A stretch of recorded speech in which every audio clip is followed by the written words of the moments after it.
Hello dear students, तो आपका स्वागत है आपके अपने YouTube channel Mahakal coaching classes में। और आपका भाई बैक टू बैक आपको लेकर आया लॉस एंड प्रॉफिट की क्लास।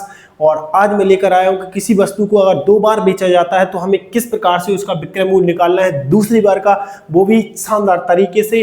तो जुड़ जाइए फटाफट और चैनल के पर सब्सक्राइब कर लो, वीडियो को लाइक कर दो और शेयर कर दो।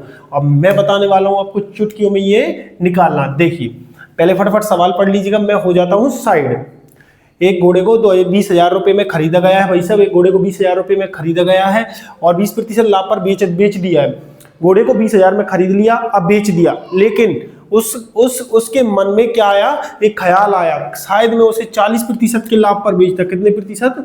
40 के लाभ पर बेचता तो 40% का लाभ कमाना हो तो घोड़ा कितने रुपए में बिकेगा। तो सीधी सी बात है, वो घोड़े को बेचना तो चाहता है, लेकिन अगर 40% का लाभ कमाना तो पहले तो हम क्या करेंगे, घोड़े का क्रय मूल्य, घोड़े का क्रय मूल्य लिख लो फटाफट से। घोड़े का क्रय मूल्य कितना दिया है हमें? 20,000 रुपए। ठीक है, घोड़े का क्रय मूल्य कितना है? 20,000 रुपए। अब लाभ कितना हुआ है? बेचने पर लाभ, यानी कि घोड़े को बेचने पर लाभ प्रतिशत कितना है भाई? 20% का लाभ हुआ है। कौन? घोड़े को प्रथम बार। तो ये याद रखना कि पहली बार जब हम घोड़ा बेच रहे हैं तो हमें 20% का लाभ होता है, लेकिन वो क्या कह रहा है कि मुझे तो 40% का लाभ कमाना है। भाई क्या कह रहा है? 40% का लाभ कमाना है। वो क्या कह रहा है? 40% का लाभ कमाना है। अच्छी बात है। तो सबसे पहले देखो कि उसे 20,000 रुपए में खरीद कर एक 20% के लाभ पर बेचा गया। तो सबसे पहले तो देखो उसे खरीदा कितने में था? 20,000 रुपए में, और लाभ पर कितने पर बेच दिया है? ठीक है, चलो मैं यहां पर निकाल देता हूं। सबसे पहले हम क्या करते हैं, पहली वाले का विक्रय मूल्य निकाल लेते हैं। क्या निकाल लेते हैं? पहले विक्रय मूल्य निकाल देते हैं। इसका क्या निकाल देते हैं? विक्रय मूल्य। ठीक है, तो विक्रय मूल्य निकालेंगे भैया। विक्रय मूल्य बराबर क्या होता है? क्रय मूल्य बटे 100 प्लस लाभ, वो भी प्रतिशत में, गुणा 100। यहाँ पे थोड़ा सवाल अलग टाइप से लिखा हुआ है, तो उस हिसाब से हम इसको सॉल्व करेंगे। ठीक है, तो विक्रय मूल्य हमारा यहाँ पर निकल कर आ रहा है कितना? क्रय मूल्य 20,000 रुपये और लाभ हो जाएगा 20 का, तो गुणा 100। यार सॉरी बच्चों, थोड़ी सी यहाँ पर मिस्टेक हुई है मुझसे। ठीक है, प्लस 120। ठीक है, आई बाय द वे हो जाता है कभी कभार, 2 जीरो से 2 जीरो कट जाएंगी। विक्रय मूल्य हमारा क्या आ जाएगा? देखिए 120 का और 200 में गुणा 12 दूनी 24, यानी 24,000 रुपये। तो पता चला 20% के लाभ पर बेचा तो कितने रुपए में बेचा उसे? 24,000 में। लेकिन वो क्या कह रहा है कि मुझे तो 40% का लाभ चाहिए। कितने का चाहिए? 40% का लाभ चाहिए। तो मेरे पास बेस प्राइस क्या है इसका? मुझे पता है इसका बेस प्राइस कितना था। मुझे पता है इसका बेस प्राइस यानी क्रय मूल्य कितना था? 20,000 रुपये। तो हम निकाल देंगे। ठीक है, तो हम यहां पर निकाल देते हैं कि दूसरी बार विक्रय मूल्य। तो विक्रय मूल्य बराबर क्या होता है हमारा? वही क्रय मूल्य बटे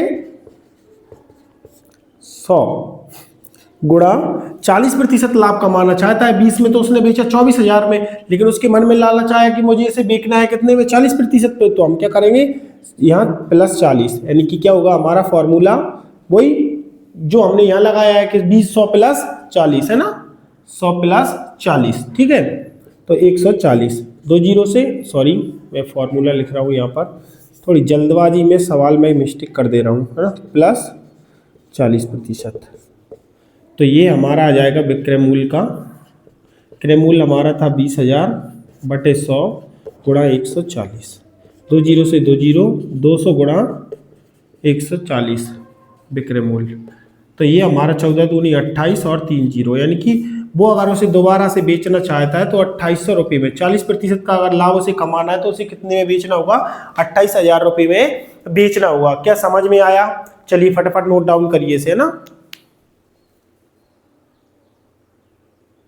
दूसरा सवाल आपके सामने लिखा हो चुका है, फटाफट से पढ़ लीजिएगा पहले तो, ठीक है। थोड़ा अलग, पहला सवाल थोड़ा डिफरेंट था, ये थोड़ा अलग लिखा हुआ है। देखना, एक घोड़े को 30,000 रुपए में बेचने पर, एक घोड़े को 30,000 रुपए में बेचा जाता है, एक घोड़े को 30,000 रुपए में बेचने पर 20% लाभ कमाता है। कितना कमाता है? 20% लाभ कमाता है। यदि उसे 30% का लाभ कमाना हो तो घोड़ा कितने रुपए में बेचेगा? चलिए, तो पहले विक्रय मूल्य क्या दिया है उसने? चलिए, घोड़े का विक्रय मूल्य, घोड़े का विक्रय मूल्य कितना देख रखा है अभी? 30,000 रुपए। वो भी कब? जब घोड़े को 20% लाभ पर बेचा गया है। तो हम सीधी सी बात जानते हैं कि इसे 20% के लाभ पे बेचा गया है तो बेस प्राइस कितना होगा हमारा? क्रय मूल्य वाला 100, तो ये किसके बराबर होगा? 120% के बराबर। और यदि उसे 30% का लाभ कमाना है, कितने का लाभ कमाना है? कितने का? 30% का। तो हम सीधा सीधा लिख सकते हैं कि बिकेगा, यानी कि विक्रय मूल्य। तो विक्रय मूल्य हमें सीधा निकालना कि विक्रय मूल्य क्या होता है? विक्रय मूल्य बराबर हमारा क्या? प्रारंभिक विक्रय मूल्य, यानी कि जो प्रारंभिक विक्रय मूल्य हमारा क्या बन जाएगा? क्रय मूल्य बन जाएगा। तो क्या बन जाएगा?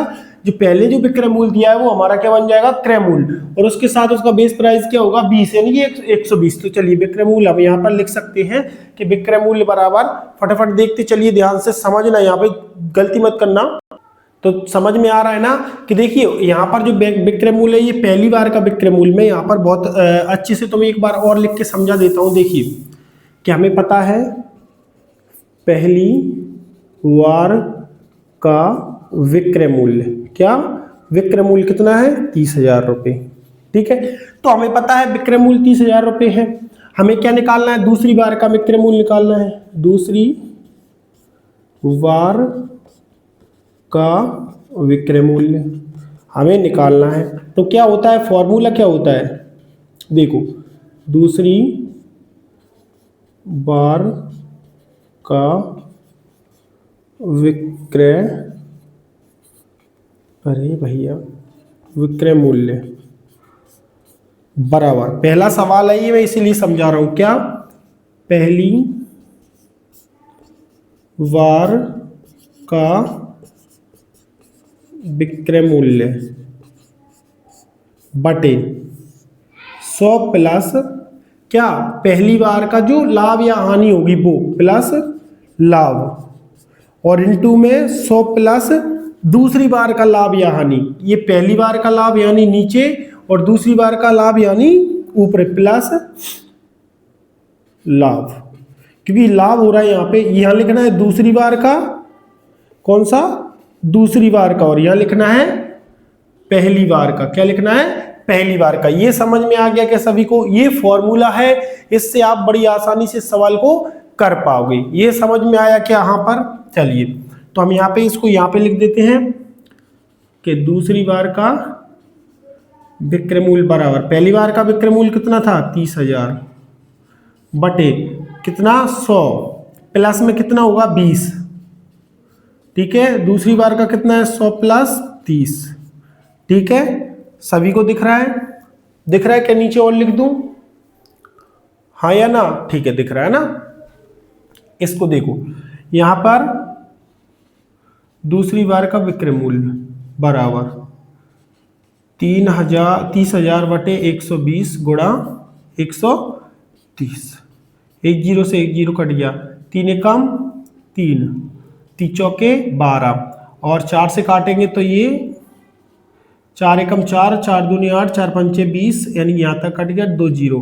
अब हमारे पास फाइनली निकल के क्या आ गया? यहाँ पर दूसरी बार के विक्रय मूल्य में 2500 गुणा 13, तो दूसरी बार का विक्रय मूल्य